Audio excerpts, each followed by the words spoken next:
فرحك بالعيد امتثالاً لأوامر الله، فقد أمرك الله بالفرح، لا تعصه بالحزن.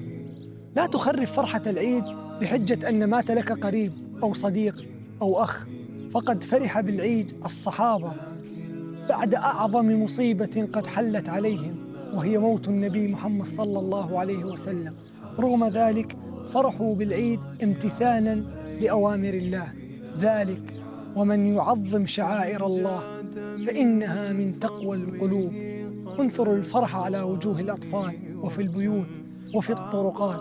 كبروا وهللوا وافرحوا بالعيد.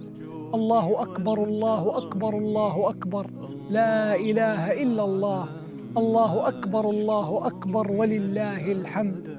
وكل عام وأنتم بألف خير. السلام عليكم.